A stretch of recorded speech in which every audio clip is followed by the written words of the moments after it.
Ha sido todo seguido, que la mañana ha sido larga. Bueno, pues nada, buenas tardes a todos y a todas.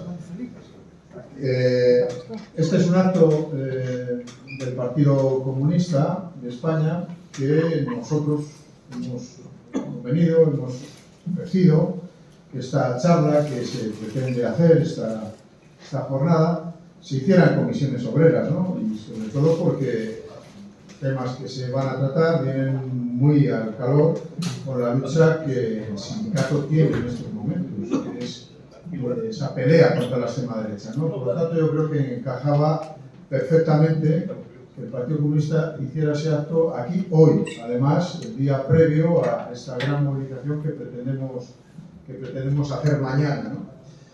Entonces, bueno, nosotros de esto, de que la extrema derecha va contra los trabajadores, ya empezamos a saber algo, ¿no? Ya tenemos que ir escribiendo, ya estamos recopilando cosas, estamos viendo cuáles son sus acciones y cuáles son sus reacciones a todas nuestras contestaciones. Pero todavía yo creo que hay que aprender mucho, a conocer mucho a esta gente, cómo tratan a la sociedad y cómo tratan a la clase trabajadora. Por lo tanto, tener aquí a Enrique de Santiago, que es el secretario general del Partido Comunista de España, es un lujo, ¿no? Y que nos hable de ello, pues mucho más. Él, ya sabéis, ha sido secretario de Estado de la Agenda 2030 hasta hace unos meses, es actualmente diputado, ha sido diputado también en la legislatura anterior, es una persona que ha estado en el proceso de paz entre la guerrilla de las FARC y el gobierno colombiano, ha estado de asesor en ese proceso y también en otros procesos judiciales contra las dictaduras argentinas, que era contra Silingo y también contra Pinochet. Es una persona, por lo tanto, que conoce mucho el contexto también internacional, que por lo tanto aportará una ponencia muy interesante. Decía yo antes que aquí ya sabemos bastante cómo actúa la extrema derecha, ya conocemos todos y todas cuál es el manifiesto que nos lleva mañana a la movilización, pero especialmente con el movimiento obrero tienen una obsesión, ¿no? Porque saben que somos uno de los principales, digamos, impedimentos para desplegar su política de extrema derecha, para poner a los trabajadores y a las trabajadoras en una posición dócil, en una posición de aceptación de la realidad. Entonces, nosotros aquí ya nos hemos estrenado con muchas cosas, ya sabéis, nada más llegar al poder, aquí en la Junta de Castilla y León, después de 30 y pico años con el PP, ahora el PP y Vox, lo primero que hicieron fue no reconocer a los sindicatos, no reconocer el papel institucional, el papel constitucional y los derechos y las obligaciones que tenemos los sindicatos. Eso es lo primero que eliminó eliminó de la política que se estaba haciendo hasta ahora en esta comunidad, no reconocernos. Luego, el siguiente paso fue no cumplir todos los acuerdos que teníamos en materia laboral, en materia de prevención de riesgos laborales, en políticas de igualdad, en políticas sobre integración de inmigración, protección a los desempleados, protección a los seres, una larga lista de derechos que habíamos conquistado en el diálogo social. Pues simplemente lo que han hecho es fácil, lo que hicieron es no hacer nada, no financiar esas políticas de integración y de prevención y de igualdad. Eso fue lo siguiente. Y luego criminalizarnos, ¿no? Una permanente insulto permanente al sindicalismo, acusarnos de sanguijuelas, de parásitos, a los parados de que están en el sofá esperando su paguita todos los fines de mes, y sobre todo llamarnos ladrones a los sindicatos que devolvamos lo robado. Eso fueron las siguientes actuaciones, y por último, la que más les entusiasma, que es quitar la financiación legal que tenemos establecida por la Constitución a los sindicatos. Es decir, han entrado con los tanques contra el sindicalismo, también contra las mujeres, también contra los derechos de las mujeres, inmigrantes, etcétera, pero yo no voy a extender en ese campo, que yo solo voy a presentar, y será aquí la compañera, perdonad, que esto me lo ha apuntado, pero cuidado, perdonad, El papel es Esther Castaño, que es la compañera que va a iniciar la jornada, que es portavoz de la red de activistas LGTBIK+, de Izquierda Unida, en Castilla y León, secretaria del área externa del PC en Valladolid, responsable del movimiento obrero del PC en Castilla y León. Ella, por lo tanto, será la que abra estas jornadas. Y nada, bienvenidos a los dos a vuestra casa, que es también nuestro partido. Muchas gracias.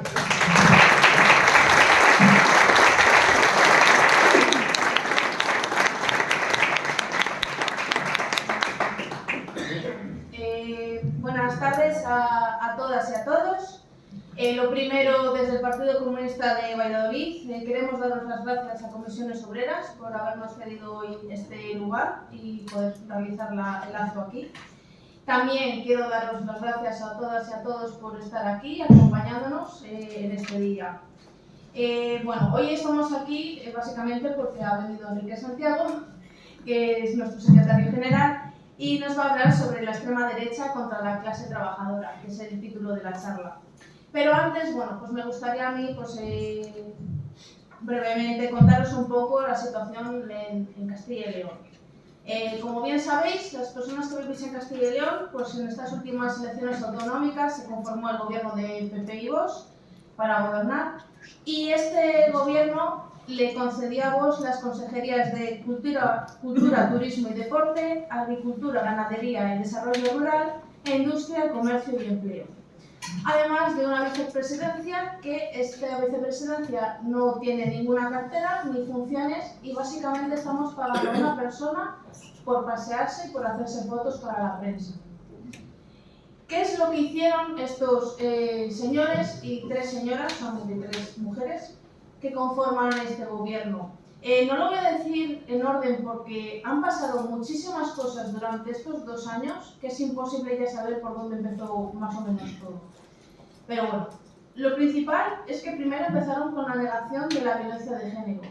Muchas y muchos hemos sido testigos de cómo Vox ha hecho una campaña en nuestros municipios contra el reconocimiento de la violencia de género, porque según ellos la violencia no tiene género.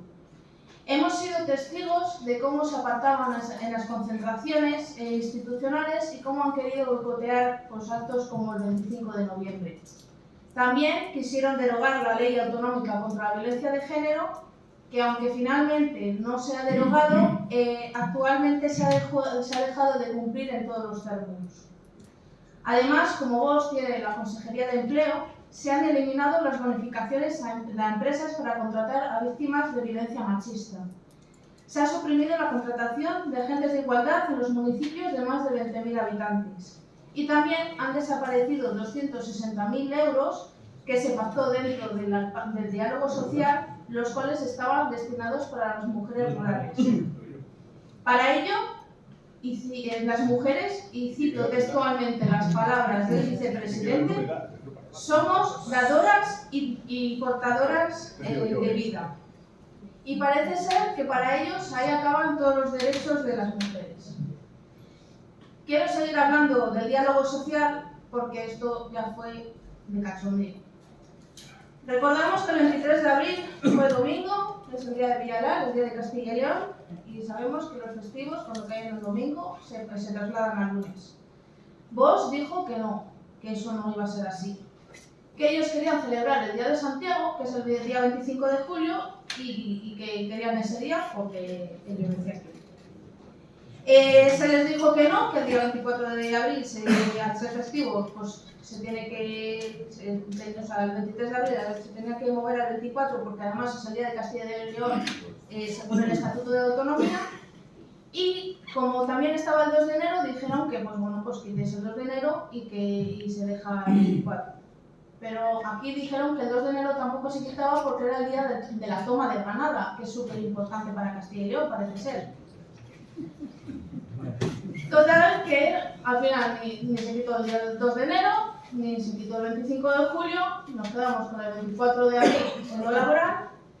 Y lo peor de esto que no se contó con ningún sindicato. Impusieron un calendario laboral según ellos quisieron. ¿Qué ocurrió al final? Pues desde Comisiones Obreras se ha denunciado, se ha ganado y el calendario laboral de 2023 se ha declarado nulo. Este año Vialar, bueno, cae en martes, el 2 de enero también fue laboral. Seguimos con el 25 de julio ahí, que no lo quieren mover, pero bueno, ¿qué pasará si esta gente sigue gobernando y volvemos a tener la misma situación que tuvimos en el 2023? Por otro lado, las amenazas a los sindicatos también se cumplieron, incumpliendo la ley de diálogo social y recortando en 20 millones de euros las subvenciones a los sindicatos y a la patronal. También quiero hablaros del SERLA. Hasta Yolanda Díaz ha venido aquí a ver qué pasaba con el SERLA. El SERLA, bueno, actualmente es un servicio de mediación entre los trabajadores y las empresas. Cuando existe un conflicto laboral, pues ellos son los que median para llegar a una solución. Vox ha decidido que no es una herramienta útil y que hay que cerrarlo. Ahora mismo el SERLA están asfixiados, están a punto de perder el alquiler de la oficina y los trabajadores y las trabajadoras no están cobrando las nóminas. Pretenden que todos estos procesos vayan por vía judicial y en vez de tener un servicio mediador, y bueno, ya sabemos cómo está la justicia como para seguir metiendo más cosas. También quiero hablaros de la tan ansiada ley LGTBI. Ni está ni se la espera. O sea, actualmente somos la única comunidad autónoma sin ley, la cual es muy necesaria para complementar la ley estatal, ya que, por ejemplo, la sanidad y la educación pues son de la autonomía. Y si desde la Junta no se promueve una educación igualitaria, unos protocolos de cómo actuar cuando una persona del colectivo LGTBI va al médico, o fomentar ayudas para emplear a personas trans, pues la desigualdad en nuestra región va a aumentar muchísimo. También se negaron de poner los colores y las banderas LGTBI en el orgullo, porque según ellos no somos un colectivo vulnerable. E incluso amenazaron con llevar a la seguridad de las Cortes de Castilla y León a los despachos del PSOE que habían colgado las banderas para que las quitaran. También, tristemente, hemos salido muchísimo en los medios de comunicación y para hablar mal. No sé si os acordáis de cuando quisieron meter baza en la Consejería de Sanidad para el tema del aborto. Esos días la radio, yo porque escucho la radio, no veo la televisión, estaba que echaba humo. Primero, Gallardo dijo que si alguien quería abortar, antes tenía que escuchar el latido de su bebé y que tenía que realizarse una ecografía, que los médicos no lo recomendaban, por cierto. 4D encima. Todo esto para presionar a las mujeres que quisieran abortar. Recordad que somos portadoras y dadoras de vida. Luego intervenía el consejero de Sanidad del PP diciendo que no, que esto no iba a ser y que no. Luego llegaba Gallardo y decía que él no había dicho eso y que habíamos entendido mal. Resumen, estuvimos una semana por lo menos con el tema en los medios de comunicación. Yo creo que salió hasta en el intermedio, para que veáis. Tiempo después llegó la tuberculosis bovina, queriendo rebajar los controles que se realizaban a los animales e incluso declarando que llevamos muy al extremo la salud pública, sin hacer caso a la opinión de los veterinarios, y al final esto llegó a oídos del gobierno central y finalmente tuvo que intervenir la justicia de Castilla y León para paralizar todo este asunto. Que es una cosa que si sabemos que si se va de las manos va a tener muchas consecuencias, porque parece ser que nos hemos olvidado de la epidemia que hubo de las vacas locas en el Reino Unido.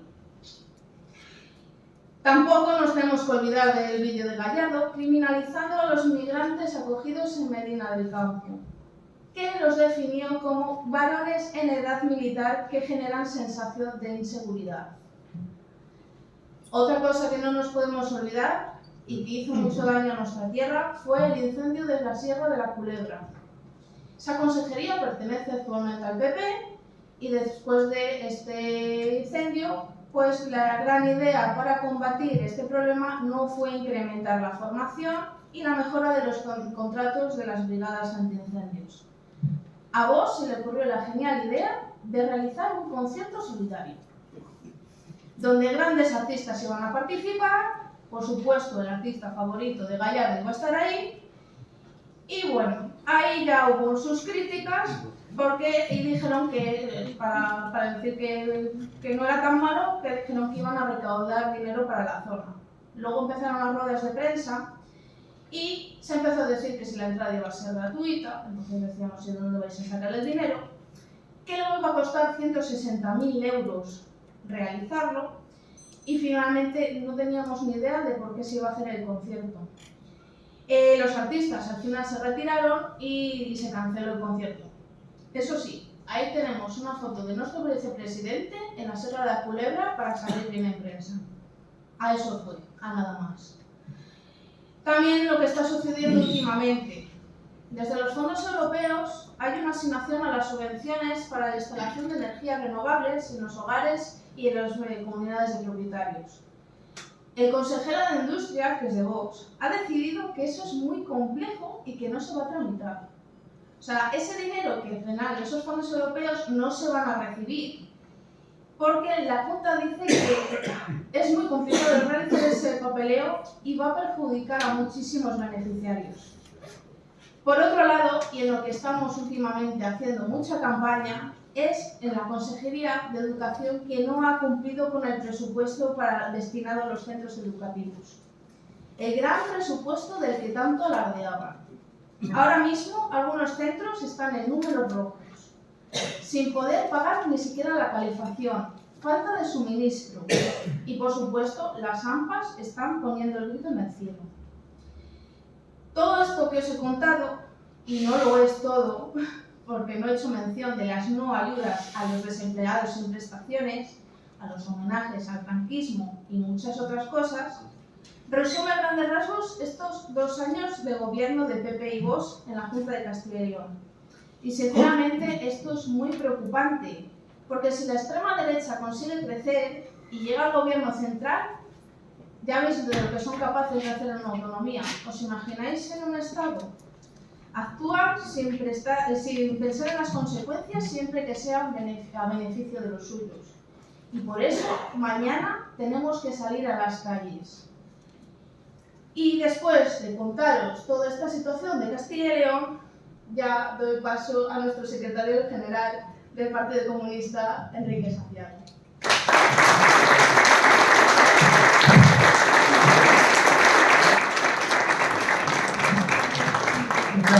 Muchas gracias, por supuesto, a Esther, muchas gracias a Vicente, muchas gracias a todos los y las compañeros, compañeras de Izquierda Unida, camaradas del Partido Comunista de España, por haber organizado este acto. Muchas gracias, David, muchas gracias, Juan, y muchas gracias a todo el movimiento sindical y el movimiento obrero de Castilla y León, porque francamente lo que queda claro es que sin el movimiento obrero organizado, sin el movimiento sindical, este país no sería capaz de resistir la tremenda oleada reaccionaria que nos está cayendo encima.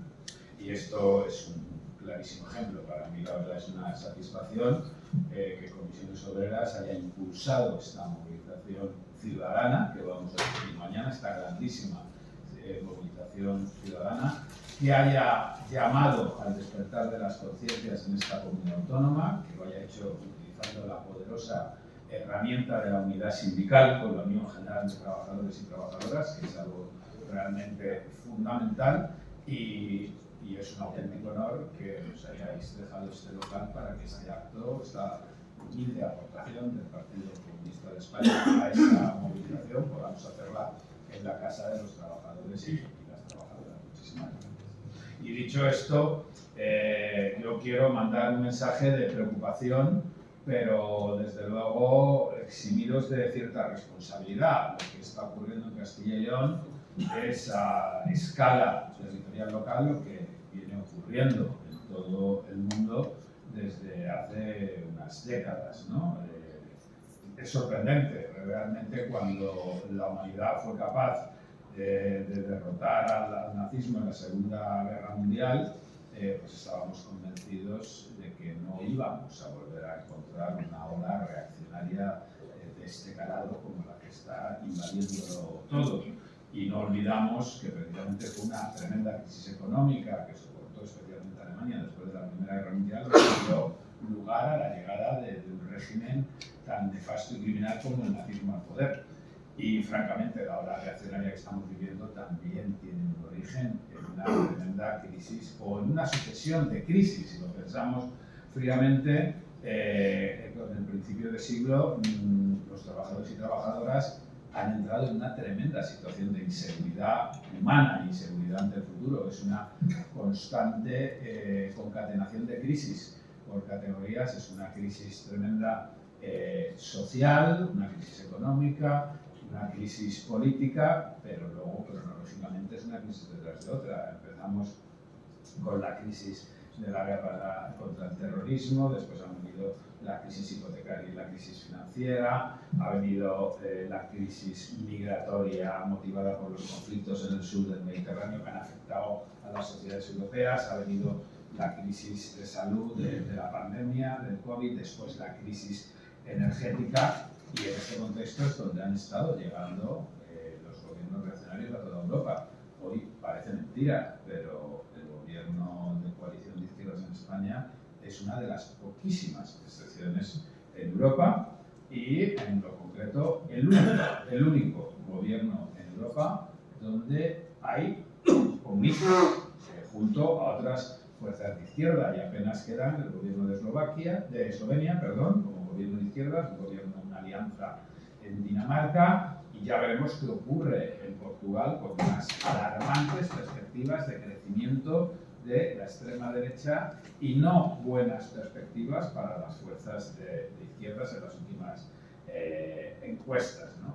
Y lo peor de todo esto es que la derecha tradicional, que después de la Segunda Guerra Mundial entendíamos que era una derecha sí cada vez más neoliberal, pero que por lo menos respetaba las reglas del juego democrática, pues ha entrado de lleno en esta deriva autoritaria, dejándose llevar por el discurso de la extrema derecha, ¿no?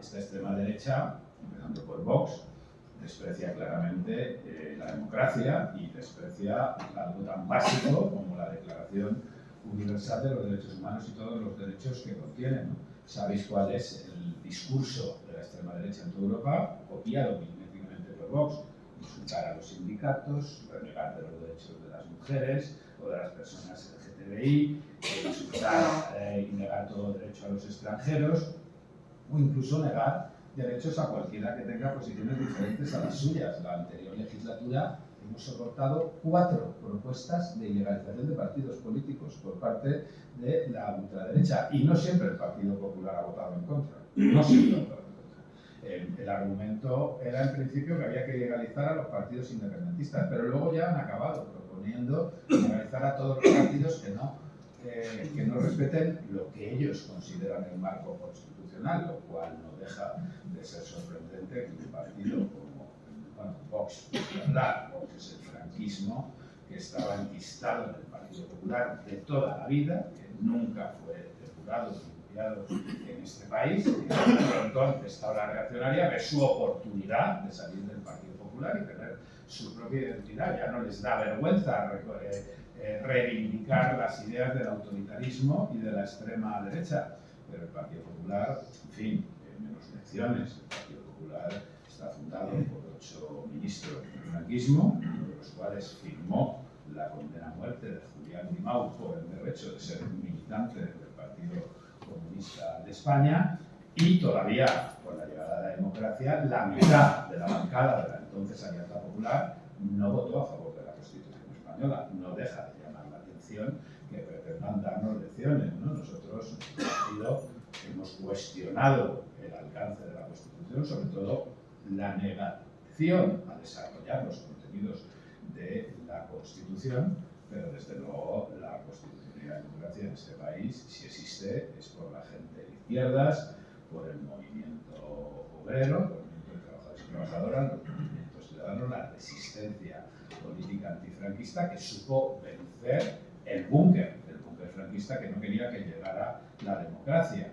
Y hemos sido además sumamente generosos con la derecha franquista del Partido Popular, y les hemos perdonado y les hemos permitido ese reconocimiento como una fuerza válida en democracia. Por eso, vamos, en absoluto podemos permitir que ahora pretendan primer lugar, dar lecciones de democracia y, en segundo lugar, cuestionar, como ahora entraré a analizar, las reglas básicas del funcionamiento de la democracia. Y no me refiero solo a Vox. Vox y el Partido Popular están cuestionando las reglas básicas de una democracia formal, de una democracia liberal, no de una democracia popular, ni muchísimo menos, sino de una democracia formal.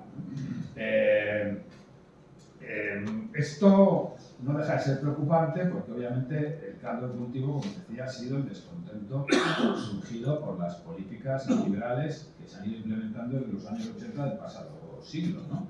Y no deja de ser contradictorio, precisamente la desregulación laboral, la deslocalización industrial, que se ha ido extendiendo desde, pues, prácticamente desde el final o principio de los años 90, cuando desapareció el bloque socialista en Europa. A continuación se ha ido debilitando el Estado social, mientras que existía el bloque socialista, pues el bloque capitalista sabía que tenía que mantener unos ciertos equilibrios en el impulso del desarrollo del Estado del bienestar, sabía que tenía que dar un modelo a los trabajadores que permitiera competir con el modelo de democracia del bloque socialista, pero desde luego en el momento que ha desaparecido esa otra alternativa, pues lo que está claro es que el desarrollo del capital se ha quitado caretas y ha apostado por hundir cualquier modelo del estado del bienestar, es decir, hundir cualquier modelo de reconocimiento de derechos a los trabajadores. Y así hemos asistido a esa política de empobrecimiento de las mayorías y multiplicación de los inmensos beneficios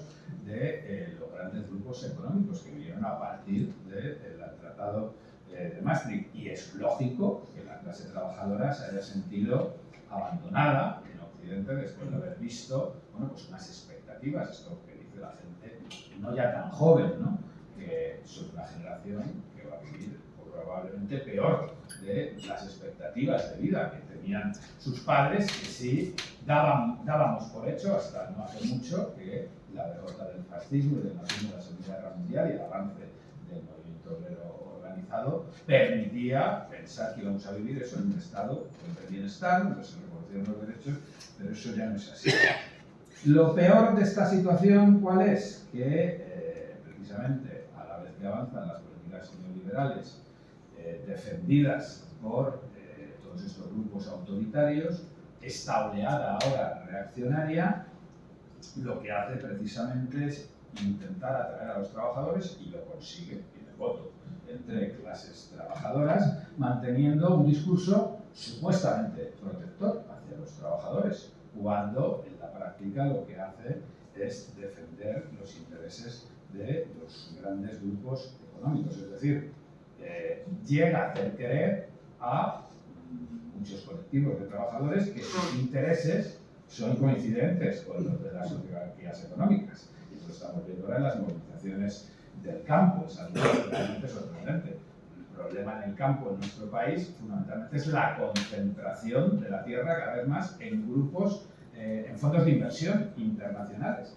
Más, obviamente, una inadecuada política de reparto de las ayudas comunitarias, que muchas veces se da más ayuda a simplemente tener las tierras cultivadas que a una actividad realmente productiva. El olivo es lo que está ocurriendo, por ejemplo, la subvención por tener olivos, no por recoger los olivos, ni muchísimo menos, ¿no? Y una serie de factores que finalmente lo que hacen es que muchos pequeños propietarios piensen, igual que pasa con muchos trabajadores autónomos, piensen que sus intereses son los mismos de los grandes grupos económicos y empresariales, que piensen, o sea, una sensación de desclasamiento absoluto, ¿no? Pero además, el discurso negacionista que lanzan también es sumamente peligroso, ¿no? Es evidente que, por ejemplo, su discurso sobre una fuerte identidad nacional de la extrema derecha contrasta con que realmente no tienen un proyecto económico ni social para España. Al final, las propuestas de la derecha y la ultraderecha es permitir la entrada de capitales extranjeros y de regular aquí todo tipo de inversiones, a la vez que supuestamente nos hacen creer que ellos son los que defienden los intereses nacionales frente a los intereses extranjeros. O todo el asunto del negacionismo, la negación de la crisis ambiental, la oposición a la Agenda 2030. Yo, cuando digo a la extrema derecha hablar de la Agenda 2030, no sé si la ciudadanía sabe que la Agenda 2030 dice cosas tan evidentes como que todo el mundo tiene que tener una salud de calidad y accesible y gratuita, o una educación de calidad, o que tiene que haber recursos hídricos para todo el mundo, que tiene que haber un saneamiento correcto. Eso es lo que dice la Agenda 2030. Pero claro, el problema es con tal negacionismo, ¿no? Como han ido dando o expandiendo a través de las fake news y de la política de la mentira, de los aparatos de la desinformación, soluciones sencillas a problemas complejos en sociedades avanzadas, contemporáneas. Es decir, los problemas complejos como el cambio climático, la crisis climática, pues no tienen una solución sencilla. Es decir, no hay una sola medida para solucionar esos problemas. Hace falta una interacción de distintas medidas que se tienen que tomar desde distintos puntos de vista. Si no, es imposible solucionar los problemas complejos con los que hoy nos enfrentamos. Pero al final, ¿cómo han construido, como bien decía Esther, cómo han construido las tablas políticas reivindicativas esta extrema derecha? Pues con el negacionismo de esta crisis climática, o sea, ¿cuál es la solución frente a la evidencia de que cada vez llueve menos? Si llueve menos hay menos agua, si hay menos agua hay sequía. La única solución, si vosotros veis, la única solución que propone la derecha y la ultraderecha es las bases. Bueno, las bases del agua, ¿de dónde? Si estábamos hoy, había 20, hoy, en el mes de febrero, 20 incendios forestales en Asturias. O sea, ¿quién se podía imaginar que en Asturias, en el mes de febrero, podía haber 20 incendios forestales en curso ahora mismo? No hay agua ni en el norte de España, para lo que solía haber. Las precipitaciones se han reducido en todas partes. Es un problema global de la humanidad, y lo que sigue es un cambio de los modelos de producción, de los modelos de agricultura, de los modelos de consumo, necesariamente, ¿no? Y avanzar con esa transformación, esa transición energética, que por cierto, ellos no quieren ni hablar de ella. Eso que dicen, bueno, una de las grandes mentiras, ¿no? que dicen ellos. ¿Por qué? Porque lo que no están dispuestos nunca es afectar lo más mínimo a los grandes intereses de las grandes compañías petroleras, que son de los grandes grupos económicos de este planeta. Pero, digamos, el cóctel, ¿cuál es? Negacionismo de la crisis climática, negacionismo de la violencia contra las mujeres, negacionismo de los problemas de la salud pública. Empezando, ¿cómo se puede negar las vacunas? O sea, las vacunas que ha sido, o sea, es insultante, ¿no? Las vacunas que ha sido uno de los grandes avances de la humanidad, que consiguió acabar con una mortalidad que había desaforada en multitud de enfermedades, y niegan la utilidad de las vacunas, el negacionismo en la expansión de los derechos para los trabajadores, o en el reconocimiento de derechos a colectivos en riesgo de exclusión, minorías, extranjeros, personas LGTBI, y el negacionismo de la legitimidad de las instituciones democráticas cuando no lo controlan, que esto realmente sí me parece algo preocupante, que ya hemos entrado. La derecha de este país, es decir, vivimos en una democracia que nos ha costado mucho construir en sus actuales límites, pero sabemos que hay muchos centros de toma de decisiones, donde se definen cosas importantes que no están sometidas a la decisión ciudadana, que no se vota. En esta democracia hay demasiados centros de poder de tomar decisiones que no se votan. Los centros de decisión económicos dependen de los consejos de administración, los medios de comunicación igualmente pues también dependen de los grupos económicos que son los propietarios, pero por ejemplo la justicia, es decir, la justicia es un servicio público, un poder del Estado fundamental que en la vida de una persona, todo el mundo se encuentra con la justicia no se decide democráticamente. La justicia tiene unos mecanismos muy particulares que al final están reservados también a oligarquías profesionales, por decirlo así, ¿no? Pero claro, lo llamativo, y eso es el problema que hay que denunciar no solamente de la ultraderecha, sino la utilización del Partido Popular que hace de la ultraderecha, ¿no? O sea, el negacionismo de las reglas básicas de la democracia cuando la izquierda o sectores, no voy a decir ya ni de izquierdas, los sectores democráticos tienen el control de instituciones de gobierno. Ya hemos entrado en una fase en la que no reconocen la legitimidad de que fuerzas que no sean de derecha y ultraderecha estén ejerciendo el control de instituciones de gobierno. Como si acaso, simplemente por tener el gobierno de España, tuviéramos capacidad para decidir todo lo que tendríamos que decidir en una democracia plena, realmente. Como si la democracia económica y social dependiera de estar en el Consejo de Ministros, sino de otros muchos factores y otras muchas capacidades para incidir. Pero lo que hemos estado viendo desde el pasado día 23 de julio, bueno, realmente es inaceptable lo que está pasando en este país si lo analizamos, y sobre todo la permisividad con la que se trata desde los medios de comunicación o incluso desde instituciones europeas. No tiene otro nombre. O sea, la payasada del Parlamento Europeo de ayer de una investigación sobre la intervención rusa del proceso soberanista en Cataluña, que es algo, y digo payasadas, y ahora lo están grabando con todas las letras, porque es algo que ha desestimado la nada progresista Audiencia Nacional Española en 4 ocasiones en los últimos años. Lo han desestimado previa investigación policial, ¿no? Y entonces ahora de pronto nos salta, no se pensará.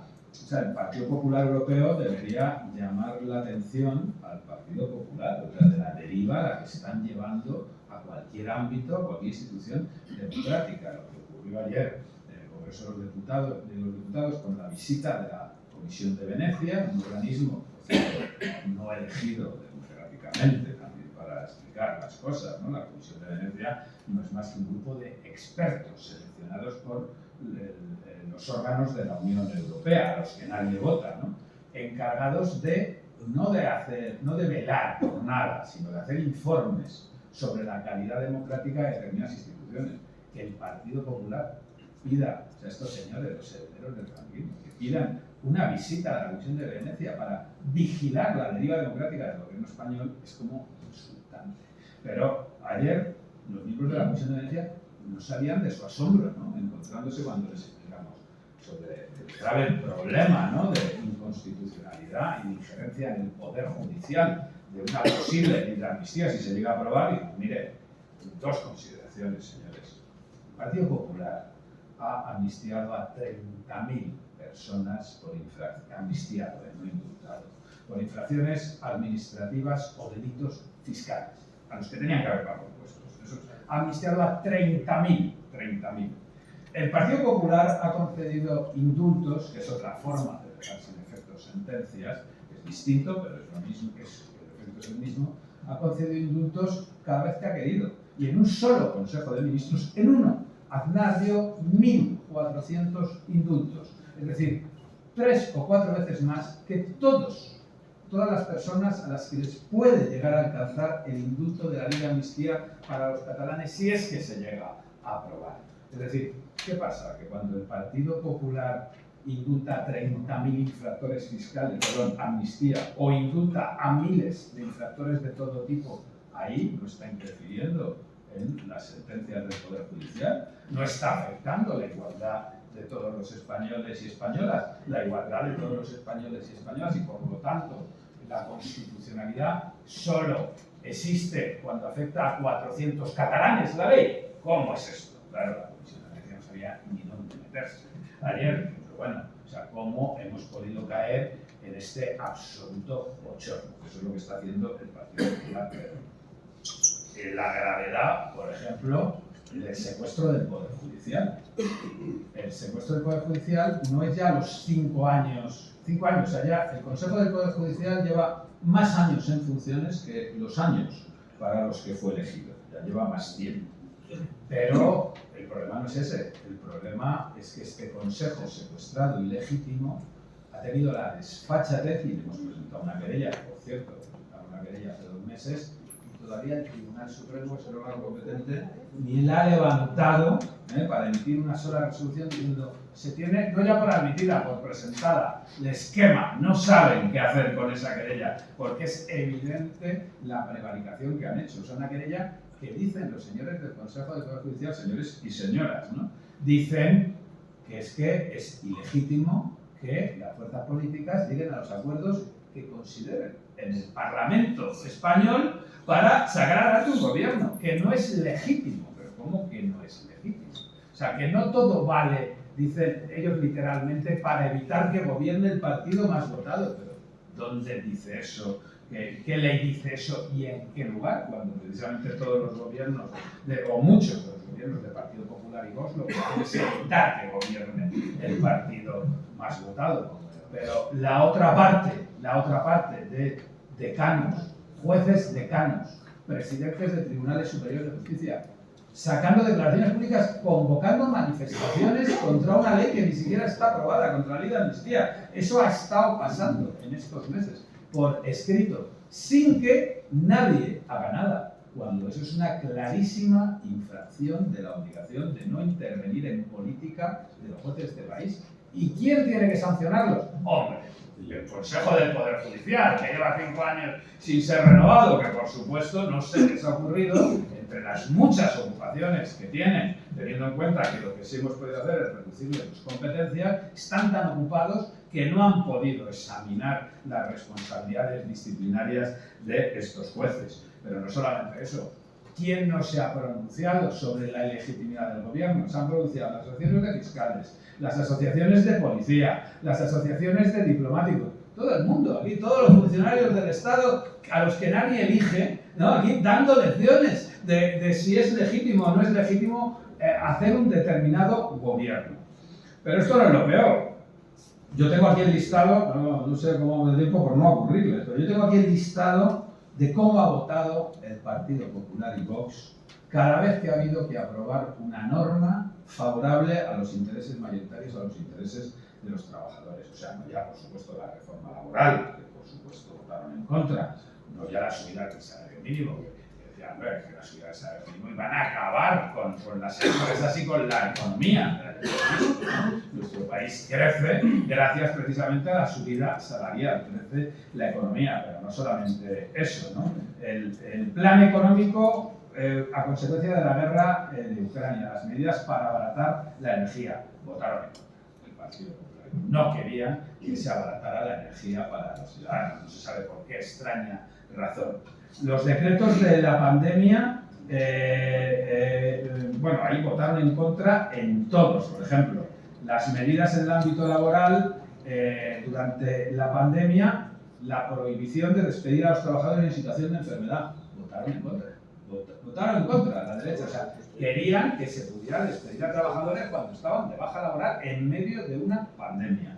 Votaron en contra del decreto que otorgaba el permiso retribuido recuperable para los trabajadores que no realizaran prestaciones de servicios esenciales durante el COVID.